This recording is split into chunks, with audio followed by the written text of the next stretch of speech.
somebody dumps some combustibles down a toilet, you know, bug spray, gasoline. There's a number of different variations on this myth. At which point, her husband comes into the bathroom, sits down, has a cigarette, puts the cigarette out between his legs into the toilet, and it explodes, burning his sensitive parts. Good. That sounds like a perfect job for the blast chamber. It should be easy for the MythBusters to get this one in the can. All they have to do is buy a toilet, dump a range of combustible materials into it, drop in a lit cigarette, and watch the fireworks. I'm trying to think of various ways that we can actually make that toilet blow up. And, you know, maybe the gasoline or maybe the bug spray will do it. But if not, you know, there are other things that we can put in there. Like a grand finale? Yeah, one way or another, we're going to blow up that damn toilet. Okay, good. First step, down to the local junkyard on the lookout for a toilet. Now, you'd imagine that most toilets are pretty much the same, but Jamie's being fussy. Well, there's less water in the closet. This one's too shallow. The explosive we're going to put in here is heavier than air, so it's going to rest in the bowl. The deeper the bowl, the more explosive force we get, better the result. $40 later, Adam and Jamie have their toilet. Folklorist Heather Joseph Witham has seen enough exploding toilet stories to fill a small outhouse. This narrative has been around at least since the 1930s, at which point it appeared in news clippings and newspapers. The early form of the story was probably some sort of rural gag. You have the wife of the house going and cleaning out the outhouse with some kind of kerosene or oil or other kind of volatile fluid, at which point the grandpa goes out and sits down and lights his pipe, and he gets blown right off the outhouse seat. And as he's lying there amidst the rubble, he says, "Must have been something I ate." The bottom line is, Jamie plans to be sitting on the toilet when it goes up, so he'll need more than his trusty beret. He's measuring himself for a purpose-built protective suit made from football equipment and impact-resistant foam padding. Ow! If that toilet's supposed to launch me across the room, then, you know, it'd be kind of nice to have this. It's not long, though, before Jamie changes his mind about taking one for the team. After all this armor and your big costume, you don't want to sit on the toilet anymore. Why not? Well, that foam, you know, that impact foam burned kind of like napalm. And after a lot of thought about it, I'm more concerned about getting torched than I am about getting blown across the room. I had a suspicion you might wuss out on this armor thing, so I've actually been making some calls, and I might have a very, very acceptable plan B. Ding, you got it. Ah, what a touch.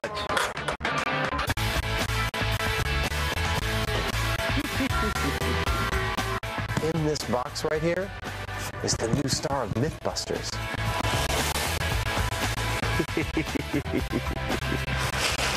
Oh, look at that. That's all I need is another dummy around this place. Weighing in at 180 pounds, this Series 2 crash test dummy retired in 1998 after making quite an impact in his chosen profession. Oh, this is pretty cool. What part of the body is that this? That would be the, that goes in oh, the that's torso. the stomach, okay. Wow. Oh, that's beautiful. This is like a giant-sized G.I. Joe. But if it's the quiet life he's after, he's a bigger dummy than he looks. He's not going to upstage us. We just kick him back into submission. All he needs now is a name. I think we should call him Buster. Buster sounds pretty good to me. It's kind of manly, a little pretty descriptive. He doesn't have any ears. The next step, Jamie has to build a remote-controlled hand to drop the cigarette.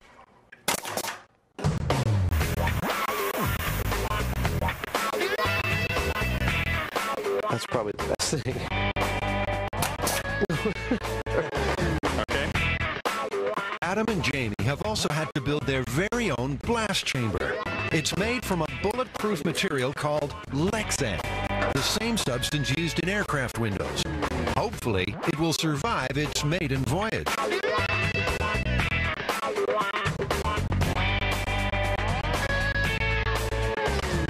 On its first outing, the blast chamber is doubling as the world's most public bathroom. Like an hourglass, the sands of time. Moving inexorably towards toilet explosion.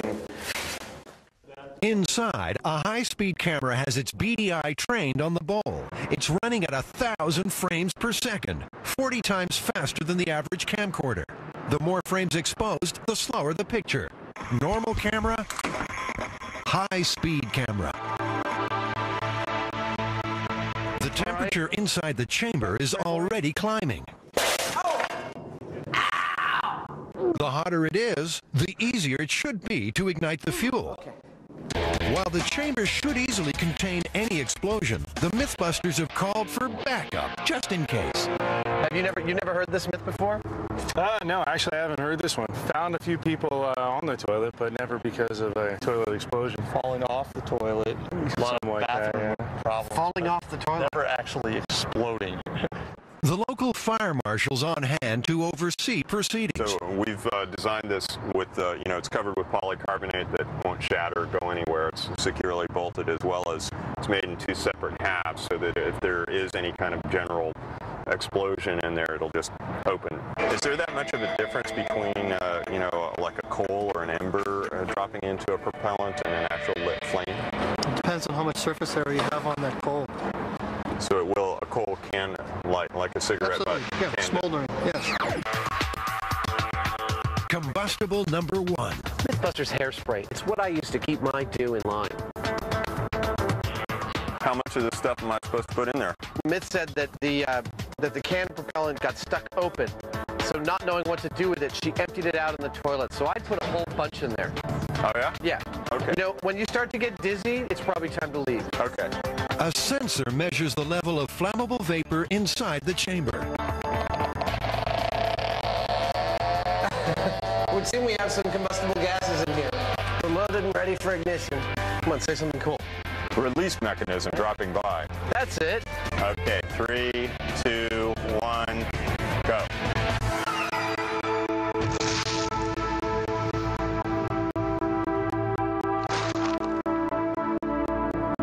Nothing.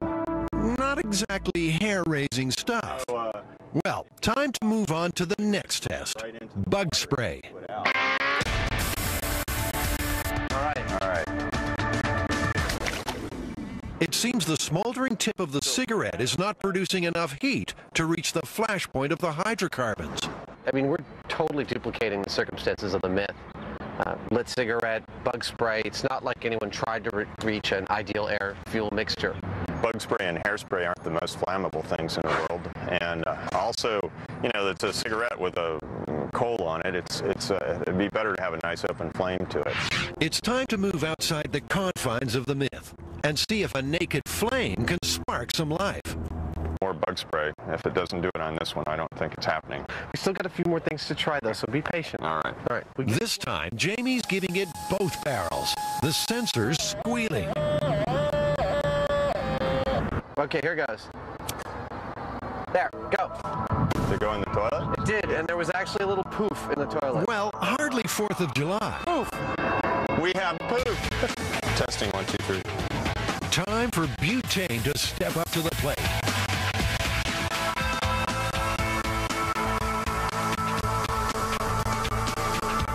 Did it go in? It went right in. Nothing happened. All right, match. Lighting. Go. Wow. Poof.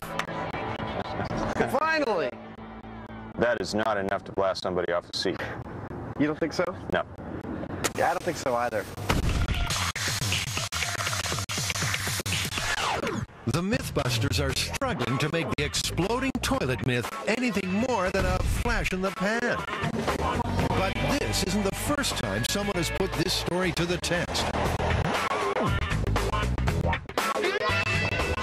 Dr. Robert Slay first heard about the exploding toilet myth in the mid-70s.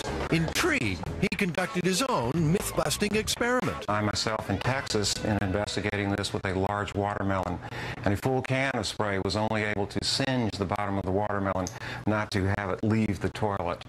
Dr. Slay says these stories are invaluable, in a field where every day is a matter of life and death. I think they're therapeutic in the sense that it relieves stress. We know that humor used appropriately, particularly in tense work situations, tends to make people perform better. As you may well know, there are studies that show that people are more creative. They think of better solutions when they're working in what they call a fun environment or a place where there can be humor. Undeterred, Adam and Jamie head back to detonate this toilet. The myth is looking kind of unlikely at the moment, although, you know, gasoline is the big one. What do you think? Does that work? Oh, that's beautiful. Surely, dropping a cigarette into a pool of gasoline will produce some type of reaction. Let's get a wet towel ready in case extinguisher fails. Silly housewife, pouring gasoline down the toilet. Are you ready? I'm ready. Lighting cigarette. Okay, I'm gonna drop it. 3, 2, 1, go. Nada. But the pool of liquid simply put the cigarette out. Try again, this time using the naked flame of the match. Let go. Okay, so you get a shock and a blackened backside, but it's still not the explosive force mentioned in the myth. So do you think that was enough to blow you off the toilet? No way. No way. It wasn't really like a concussive blast. I mean, it didn't, you know, I didn't see the chamber move very much at all. Finally, the moment the MythBusters have been sweating on, it's time for Solution X, gunpowder. We have this black powder that, like, there's actually almost a full can of this. You think you could let us put it in the toilet and set it off? So go ahead, try a capful in a metal container and see what we get out of it. Okay. Oh, that's beautiful. So that made a nice woof, actually. Yeah, it did make a very nice woof. I saw a movie like this once. Getting lit. Time for our new host to make his MythBusters debut. The fire marshal seems to be getting a little nervous. How much? I put it all in there. That's too much. Half of it? That's a hell of a lot. Should give you one hell of an effect. The chamber is sealed. Are we good to go? Yep. Ready. Go.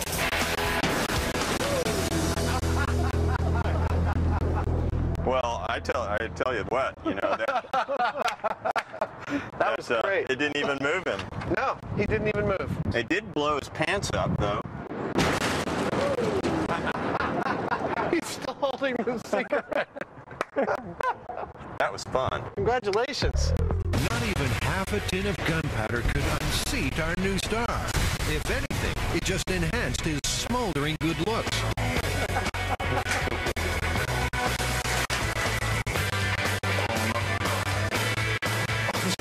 There you go. Yeah, I've had days just like this too. Another myth busted. Jamie and Adam are flush with success.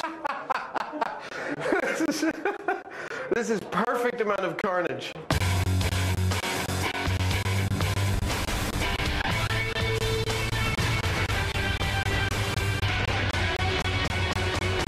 And what about their new co-star? I think you worked fantastically. In fact, we were able to set fire to his clothes, and he doesn't seem any the worse for wear. I mean, he smells a little bit, but I think he did fantastically.